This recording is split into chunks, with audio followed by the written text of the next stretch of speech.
Hey there, I'm Josh, and welcome back to The Lord of the Rings, Artifacts of Arda. In the last episode, I focused on the moment in the film when Boromir valiantly rides into Rivendell and shows off his iconic shield. Or so I thought. I swear that footage exists and it's burned into my brain. By the way, I'm not going to go too crazy with the film clips in this episode. I got a copyright claim on the last one and I have no earthly idea why, so I'm going to be a bit more cautious here. Anyway, moving along, the next few scenes are light on action but heavy on character and world building. We get a more intimate perspective of Isildur's failure to destroy the ring, and with it an understanding of Elrond's distrust of men. Gandalf holds to hope that the rightful king of Gondor will rise up and take his place. This heir of Isildur, who still holds a high regard for the legendary blade of Narsil, but with it, a dire concern that he too could fall victim to his ancestors' faults. But, as Arwen says to him, the shadow does not hold sway yet. She has faith in his will to resist and fight. They share a beautiful scene together, whispering sweet nothings to each other in Elvish and playing kissy face. I joke, but the scene is quite romantic and gorgeously portrays the love that they share. Moving along, we see the council convene together, a council of strangers from distant lands and friends of old. Frodo presents the ring, drawing shock and concern from those gathered. However, Boromir is excited by the potential that the ring contains, to use the weapon of the enemy against him. Side note, Sean Bean is just an incredible presence here. His portrayal of Boromir throughout this film was top-notch for me, and he really made the character the full embodiment of a tragic, noble warrior who has his fair share of strengths, faults, and weaknesses. I mean, to be clear, every single actor does a fantastic job. He just really stands out to me here. Especially sold by the fact that his iconic performance in this film, and especially this scene, has since become the stuff of meme legend.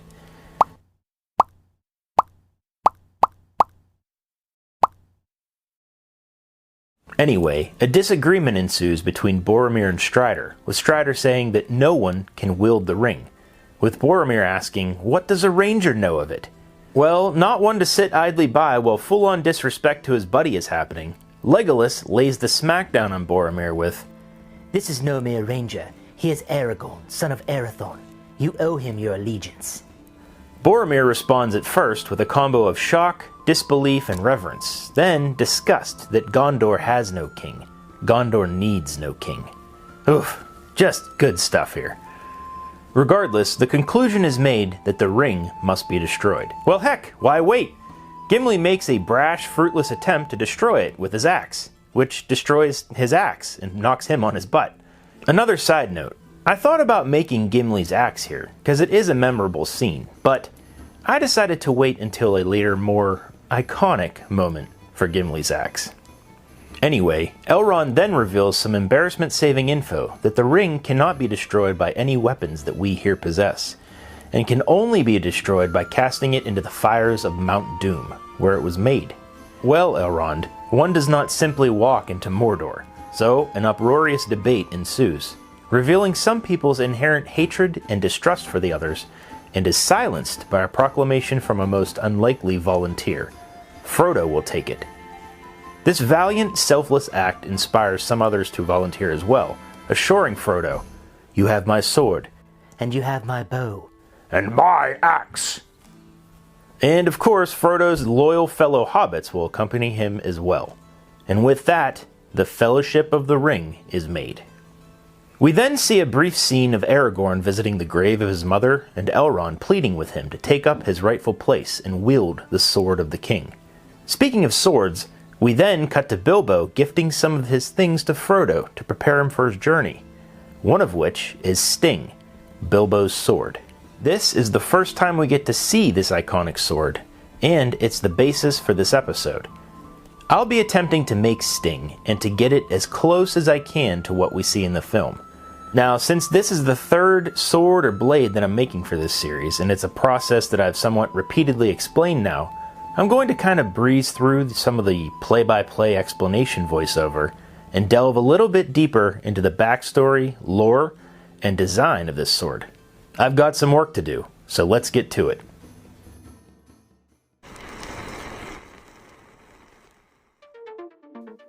For For this sword, I decided to make the grip out of walnut, so I cut down a chunk of both it and some basswood for the blade. I then further reduced the size of the piece that I'm using for the grip down to about 1.5 inches square. Next, using my digital angle gauge, I set the blade on my table saw to 45 degrees. I lowered the blade down and began to cut all of the corners off the piece of stock. I was left with an octagon-shaped piece at the end. The reason for all this is because I'm going to be turning this piece for the handle in a wood lathe. I first marked both of the ends of the grip. Then, using a gouge, I began to work away some of the material. I switched back and forth between the gouge and a skew chisel to work the piece into the desired shape. By the way, if any experts out there have any tips for me or criticisms, just leave them in the comments below, because this is literally the first time that I'm using this lathe for its intended purposes, so I'm actually learning as I'm doing this, and any help is greatly appreciated. Also, you may notice some of those scan lines are making their way back into the video. That's because I didn't realize that the setting was changed on my camera while filming this part, so I apologize, but I remedied it pretty quickly. After I roughed the piece into shape, I used some sandpaper to smooth it out, which I filmed in slow motion because I thought it looked cool. But it's a little bit boring, so let's speed this up. After sanding it, I used some ultrafine steel wool to further refine it. And what I was left with was super smooth at the end. After cutting away the unwanted material from both ends, I drilled a hole in the grip for the tang of the blade. For the time being, I put the grip aside and got to work on the rest of the sword. I cut the template into separate pieces, attaching some of them and then using others as just reference. Now, since this is a process that I've repeated and explained multiple times in past videos, let's take a moment instead and talk about Sting. The first time that we as an audience get to see Sting is when Bilbo hands it off to Frodo. However, it's far from the first time that it has appeared in Middle-earth. The sword was found by Bilbo during the events of The Hobbit. While Bilbo, Gandalf, and the band of dwarves are on their adventure, they come across some trolls. This is actually referenced multiple times in the Fellowship of the Ring. First, when Bilbo is recounting the tale to some young hobbits during his birthday party. And second, we actually see the trolls in the scene right after Frodo is stabbed with the Morgul blade. It is during this sequence in The Hobbit that the trolls are defeated and the heroes find the treasure hoard of the trolls. And in that hoard, they find 3 elven blades, with Gandalf claiming Glamdring, Thorin Oakenshield claiming Orcrist, and Bilbo claiming Sting. The significance of these swords is that they were crafted by the elves of Gondolin thousands of years prior. It is never directly explained how the swords came to be in the trolls' possession, either in the book or in the movie. Yet, here they are, ripe for the picking. Sting is actually described to be an elven short sword or even a dagger, but just happens to be the right size for a hobbit. That's just a brief rundown of the known lore of the sword. Now let's talk about the design. An overt description for Sting doesn't really exist in the books, so the filmmakers had some nice liberties here.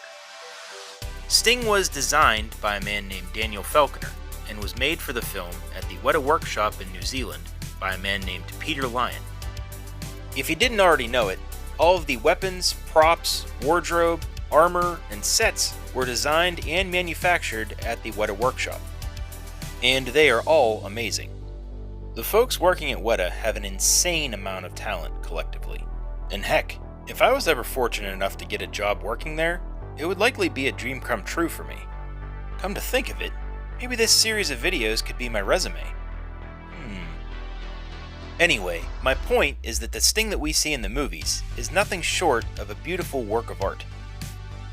One more little fun fact about the Sting that we see in the films. In The Lord of the Rings, Sting has an inscription. However, in The Hobbit, it does not. This means that there are 2 different versions, and that between the events of the Hobbits and the Fellowship of the Ring, Bilbo really made the sword his own. After wielding it multiple times during his adventures, he had the elves, at some point, add the inscription stating, "Sting is my name. I am the spider's bane." Of course, this is the rough translation of the Sindarin inscription, but it's something that, as a fan, I really appreciate. I love it when little character details like that are added, and they're not completely obvious. It's something you kind of have to look into for yourself. The point is that, just like with Sting here, pretty much every weapon or prop that is used in the films has some deliberate thought behind the design and functionality of it. And as someone who spends a great deal of time building collectible replicas of these props and weapons, I think it's just really cool. A little side note here. If you're a fan of these films and the books, and you haven't ever seen any of the appendices that are included with the films, you're doing yourself a grave disservice. I very highly recommend that you watch the appendices when you get a chance. It really is quite fascinating content, and it's a nice look into how the magical process of these films were made. Well, I started with just specifically talking about Sting there at the beginning of this whole little tangent, but as I went along, I kind of got a little geeked out at the whole process of how these things are made. It really is pretty fascinating to me, but I apologize if any of you got bored out there. I know I could spend a lot more time talking about this stuff, but maybe I'll save that for a different forum in the future. But for now, let's get back to talking about the work that I'm doing on this sword. Right now, I'm using the wood burner to make the inscription on the blade.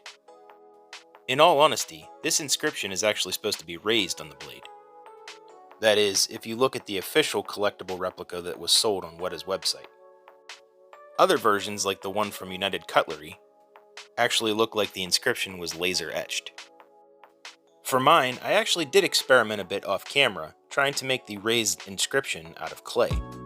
But honestly, it just looked like crap, so I decided to go this route instead. Hopefully, everything else was pretty much self-explanatory along the way here while I was on my little tangent. But I know one thing that I didn't really mention was that I actually built out the sides of the blade with some clay. The reason for this was after I got the sword put together, the blade just looked really narrow to me, so I thought I'd just fill it out. Once all the carving and burning was done, it was time for paint. I taped off the grip and then applied flat black primer over the entire sword.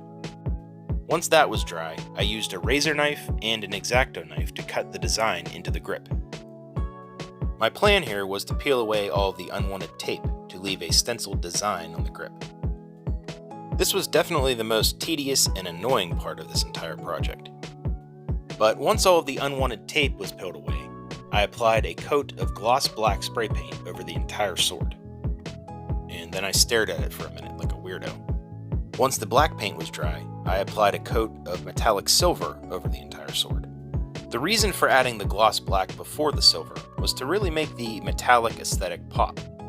This was suggested by someone in the comments on an earlier video, and it worked really well, so thanks for that. I was really happy with how the sword was looking at this point. After the paint was dry, I applied some powdered graphite to the sword and buffed it to a nice sheen. Then, I carefully removed the rest of the tape from the grip.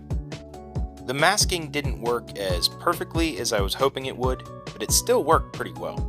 I did have a couple of spots where the black paint kind of bled into the grip, but I think that was more my fault because I applied that black a little too thick. Regardless, I cleaned it up and then masked off all the silver areas and added some semi-gloss clear coat to the grip. It was at this point that I suffered a huge setback on this project.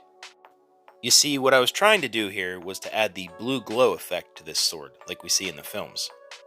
And the way I was trying to accomplish that was to mix some blue glow powder with some glue and a little bit of silver pigment powder, and get it down into all the inscription, similar to how I did with the ring before. The problem is that this time, it somehow bonded with the finish, and when I tried to remove the glue, which is normally, cleaned up with water, it ruined the finish. So, I had to sand it all down and redo it. And now, it looks like this.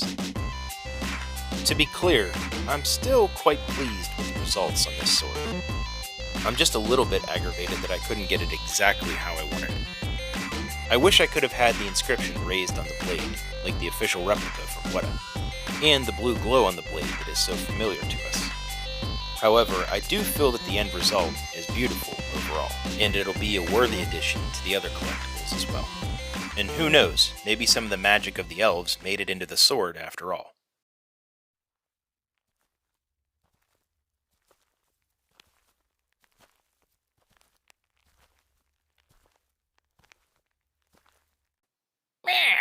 What have we here?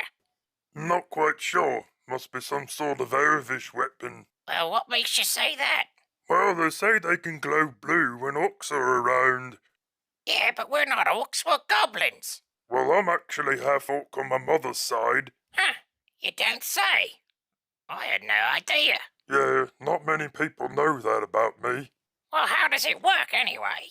What do you mean? Well, if I have like orc blood on me from battle or whatever, do you think it'll make the sword turn blue?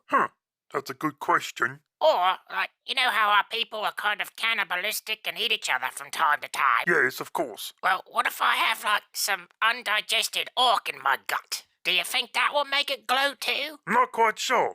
In fact, I haven't had any meat for a while. I'm on a dietary restriction. Oh, yeah? Yeah, I ain't had nothing but maggoty bread for 3 stinking days now. But, like, for real, how do the elves make it all work? I don't know, man.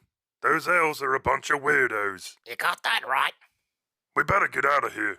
Yeah, let's go report back to Master Saruman. One thing that I really love about all these blades in this film so far is just how different they are from each other. Like Sting here is just as different from the Morgul blade as it was from Narsil. I do really like how this sword turned out, but I am a bit disappointed that I couldn't get it to glow, at least for real.